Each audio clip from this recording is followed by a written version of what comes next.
Hair transplant ಬಗ್ಗೆ ಇದಕ್ಕೆ ಏನಾದರೂ ನಮ್ಮಲ್ಲಿ ಆಯುರ್ವೇದದಲ್ಲಿ ಈ ಸರ್ಜಿಕಲ್ ಟ್ರೀಟ್ಮೆಂಟ್ಸ್ ಏನಾದರೂ ಇದೆಯಾ? ಅದು ಸಾಧ್ಯನಾ? ಒಂದು ವಿಧ ಅಂತ ಹೇಳಿದ್ರೆ ಪ್ರಚ್ಛನ್ನ ಕರ್ಮ ಅಂತ ಹೇಳ್ತೀವಿ. ಎಲ್ಲಿ ಹೇರ್ ಫಾಲಿಕಲ್ಸ್ ಇರುತ್ತೋ ಅದರ ಸುತ್ತ ನಾವು ನೀಡಲಲ್ಲಿ ಪಂಚರ್ ಮಾಡ್ತೀವಿ. ಮಾಡೋದ್ರಿಂದ ಏನಾಗುತ್ತೆ, ಆ ಸ್ಕಿನ್ ಅಲ್ಲಿ ಆ ಪೋರೋಸಿಟಿ ಹೆಚ್ಚಾಗುತ್ತೆ, ಅಲ್ಲಿ ಸರ್ಕ್ಯುಲೇಷನ್ ತುಂಬಾ ಹೆಚ್ಚಾಗುತ್ತೆ.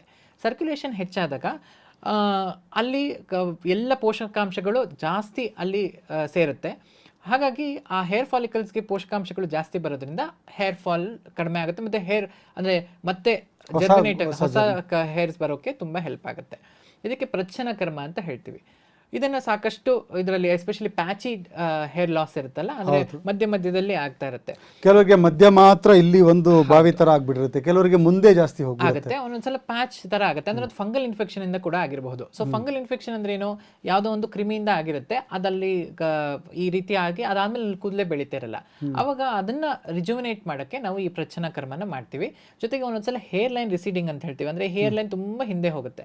ಒಂದ್ಸಲ ಅದು ಜೆನೆಟಿಕ್ಕು ಇರುತ್ತೆ, ಅಂದ್ರೆ ತಂದೆಗೆ ಆ ಥರ ಇದ್ರೆ ಮಗಂಗೂ ಅದೇ ರೀತಿ ಒಂದು ಸ್ವಲ್ಪ ವರ್ಷ ಆದ್ಮೇಲೆ ಹೋಗುತ್ತೆ. ಬಟ್ ಆ ಹೇರ್ ಲೈನ್ ರಿಸೆಷನ್ಗೂ ಕೂಡ ನಾವು ಈ ಪ್ರಚ್ಛನ್ನ ಕರ್ಮನ ಮಾಡಬಹುದು. ಅಂದ್ರೆ ಅಬ್ನಾರ್ಮಲ್ ಅಂದ್ರೆ ಅಕಾಲವಾಗಿ ಅದಾಗಿದ್ರೆ ಈ ಪ್ರಚ್ಛನ್ನ ಕರ್ಮ ಮಾಡಬಹುದು. ಇದು ಸುಶ್ರುತ ಸಂಹಿತೆಯಲ್ಲಿ ಇದ್ದಂಥದ್ದು. ಈಗಲೂ ಪ್ರಾಕ್ಟೀಸ್ ಆಯುರ್ವೇದ ಕ್ಲಿನಿಕ್ಗಳಲ್ಲಿ ಮಾಡ್ತಾರೆ, ಖಂಡಿತ ಮಾಡ್ತಾರೆ. ಎಲ್ಲ ಆಯುರ್ವೇದ ಕ್ಲಿನಿಕ್ಗಳಲ್ಲೂ ಎಲ್ಲರೂ all ayurveda doctors are trained with this pracchanna karma. ಹಾಗೆ ಎಲ್ಲ ಕಡೆ ಇದನ್ನ ಮಾಡ್ತಾರೆ.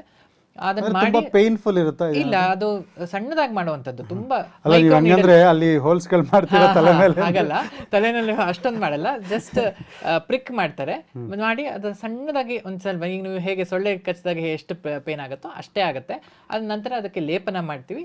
ಹಾಗೇನೆ ಒಂದು ಬ್ಯಾಂಡೇಜ್ ಮಾಡಿರ್ತೀವಿ. ಅದ ನಂತರ ಆ ಲೇಪ ಅಂದ್ರೆ ಶಿರೋಲೇಪ ಅಂತ ಏನು ಹೇಳ್ತೀವಿ, ಅದನ್ನ ಅಡ್ವೈಸ್ ಮಾಡಿರ್ತೀವಿ. ಆ ಶಿರೋಲೇಪನ ಒಂದು 5 days 7 days ಅಥವಾ 12 days ಅಥವಾ 15-20 days ತನಕನೂ, ಅಥವಾ 21 days ತನಕ ಬೇರೆ ಬೇರೆ ರೀತಿಯಾದಂತಹ ಚಿಕಿತ್ಸೆಗಳನ್ನು ಮಾಡಿ ನಂತರ ಹೇರ್ ಬರೋ ರೀತಿ ಮಾಡ್ತೀವಿ. ಇಲ್ಲಿ ಹೇರ್ ಟ್ರಾನ್ಸ್ಪ್ಲಾಂಟ್ ಮಾಡುವಂತಹ ವಿಧಾನ ಆಯುರ್ವೇದದ ಗ್ರಂಥಗಳಲ್ಲಿ ಎಲ್ಲೂ ಹೇಳಿಲ್ಲ. ರಿಜುವಿನೇಷನ್ ಅಂದ್ರೆ ಹೇರ್ ರಿಜುವಿನೇಷನ್ ಅಥವಾ ಹೇರ್ ಫಾಲಿಕಲ್ ರಿಜುವಿನೇಷನ್ ವಿಧಾನಗಳು ಹೇಳಿದ್ದಾರೆ. ಆಯುರ್ವೇದದಲ್ಲಿ ನೀವು ನೋಡಿದ್ರೆ ಯಾವುದನ್ನು ತುಂಬಾ ಆರ್ಟಿಫಿಷಿಯಲ್ ಆಗಿ ಮಾಡುವಂಥದ್ದು ಯಾವುದೂ ಇಲ್ಲ. ಕೃತ್ರಿಮ ಪ್ರಯೋಗಗಳು ಯಾವಾಗಲೂ ಸ್ವಲ್ಪ ಕಷ್ಟನೇ, ಅಂದ್ರೆ ಲಾಂಗ್ ಟರ್ಮ್. ಅಂದ್ರೆ ಕೃತ್ರಿಮ ಪ್ರಯೋಗಗಳು ಮಾಡಿಲ್ಲ ಆಯುರ್ವೇದದಲ್ಲಿ ಅಂತ ಏನಿಲ್ಲ, ಸಾಕಷ್ಟು ಪ್ರಯತ್ನಗಳಾಗಿದೆ. ಅಂದ್ರೆ ಈಗಿನ ಏನು ಬುದ್ಧಿವಂತಿಕೆಯಿಂದ ನಾವು ಏನೇನು ಮಾಡ್ತೀವೋ ಆರ್ಟಿಫಿಷಿಯಲ್ ಆಗಿ, ಅದೆಲ್ಲ ನಮ್ಮ ಹಿಂದಿನವ್ರು ಮಾಡಿಲ್ಲ ಅಂತೇನಿಲ್ಲ. ಯಾಕಂದ್ರೆ ನಮ್ಮ ಹಿಂದಿನವ್ರು ನಮ್ಗಿನ್ನ ಸ್ವಲ್ಪ ಜಾಸ್ತಿನೇ ಬುದ್ಧಿವಂತರಿದ್ರು. ಹಾಗಾಗಿ ಅದನ್ನೆಲ್ಲ ಟ್ರಯಲ್ ಅಂಡ್ ಎರರ್ ಮಾಡಿದ್ದಾರೆ. ಸೇಫ್ ಅಲ್ಲ, ಎಥಿಕಲ್ ಅಲ್ಲ ಅಂತ ಆದ್ರೆ ಅದನ್ನ ಬಿಟ್ಟಿರ್ತಾರೆ. ಯಾವಾಗಲೂ ಈ 2 ಪಾಯಿಂಟ್ ಇಂಪಾರ್ಟೆಂಟ್. ಒಂದು, ಸೇಫ್ಟಿ ಇರಬೇಕು, ಜೊತೆಗೆ it should be very very ethical and it should be sustainable.